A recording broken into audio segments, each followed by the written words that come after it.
He has not struck a single competitive shot in a major championship in 2 years. No Masters, no U.S. Open, no Open Championship. For the first time in a generation, golf's biggest weekends came and went without him. 8 majors missed in a row. And yet, right now, in the summer of 2026, Tiger Woods may be more powerful than at any point in his career. Not because of anything he did with the club, but because of what he's been signing his name to behind the scenes. While the golf world kept staring at an empty chair where Tiger should have been sitting, he was quietly assembling something that could end up outlasting every single one of his 15 major titles.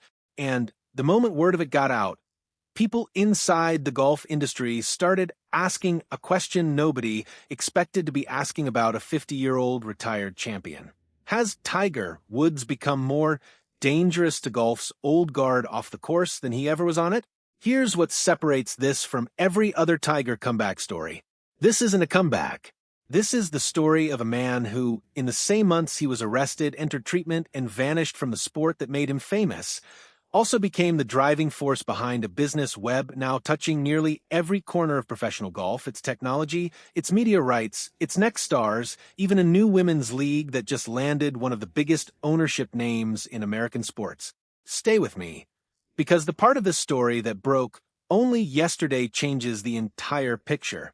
Let's start with what actually happened, because you need the full context before the business side makes sense.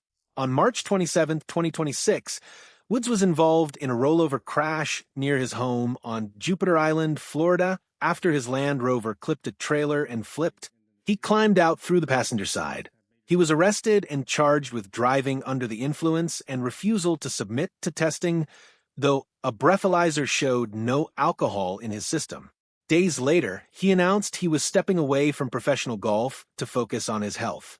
Augusta National's chairman, Fred Ridley, confirmed the club's support, saying Woods would be missed at the Masters but that his presence would still be felt. Think about what that timing actually means. A 50-year-old man with 15 majors to his name, already rebuilding from a shattered leg and multiple back surgeries, suddenly disappearing from the game days before its first major of the year. It wasn't a one-tournament absence either. Woods missed all 4 majors in 2026, stretching his streak to 8 straight missed majors, a staggering fall for a man who once made the cut in over 140 consecutive PGA Tour events. Reports suggest he spent time in a treatment facility in Switzerland before returning home. And this is where the story bends in a direction nobody predicted.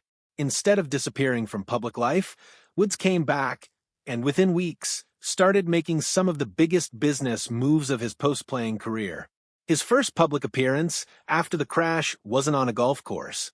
It was to discuss upcoming changes to the PGA Tour's competitive structure, changes set to arrive in 2028. Even in the middle of a legal case and a personal reset, Tiger Woods was still in the room shaping what professional golf looks like years from now. Then came the numbers. Full Swing, the golf simulation and technology company Woods backed as an early investor, was acquired by Versant, the parent company of Golf Channel, in a deal reportedly worth around $530 million. Woods held roughly a 1 to 2% stake, which on its own now sits near $10 million from what was a relatively small position in his portfolio. That's not a celebrity endorsement paying off. That's an early bet on sports technology paying off at a scale most athletes never see. Full Swing turned out to be the smaller headline. While everyone was fixated on his absence from the majors, his design company, TGR Design, kept expanding. In June, Woods announced a second championship course at Tributor Resort near Lake Anna in Virginia, adding 36 holes to a property that already had one course drawing strong reviews.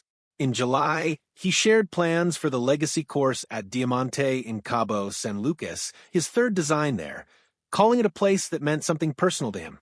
2 major course announcements within weeks, while he wasn't playing a single competitive round. But the biggest piece of Tiger's future isn't a course or an investment. It's TMRW Sports, the company he co-founded with Rory McIlroy and executive Mike McCarley. Most people know it as the company behind TGL, the simulator-based golf league built for television. But TMRW Sports has grown well past that. It was brought in to help operate the NFL's new professional flag football competition, and in its latest funding round, the company was valued at roughly $500 million, putting a golf-adjacent media company in the same range as some professional sports franchises. And here's the part that broke only a day before this video, the piece that might matter most. TMRW Sports has spent 7 months quietly building the ownership group for WTGL, the women's version of the league, and that group now reads like a roll call of major American sports owners. Atlanta Falcons owner Arthur Blank joined in February. Reddit co-founder Alexis Ohanian joined in March. Mets owner Steve Cohen joined in June.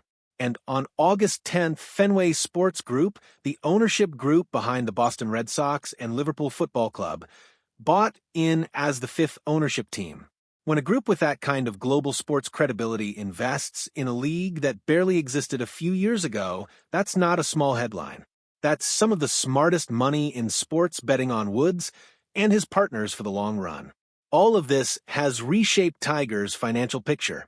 Forbes currently places his net worth near $1.5 billion, and increasingly little of that comes from swinging a club. It comes from design royalties, technology stakes, and ownership positions that grow whether or not he ever plays again. There's a human side worth naming too. Woods has been in a relationship with Vanessa Trump, who shared in May that she'd been diagnosed with breast cancer and was beginning treatment. Between his own recovery and supporting her through this, it's easy to understand why competitive golf slipped down his list of priorities for a while. So, will he play again?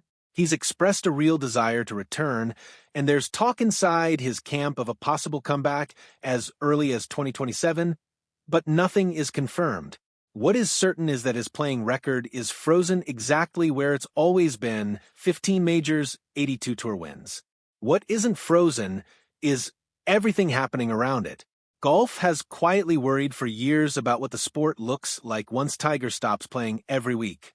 It looks like he's answering that question himself, building new formats, new courses, and new leagues that will outlast his playing career by decades. So here's the question worth sitting with. Is Tiger Woods building something off the course that ends up rivaling what he built on it? Tell me what you think in the comments and stay subscribed, because this story is still being written.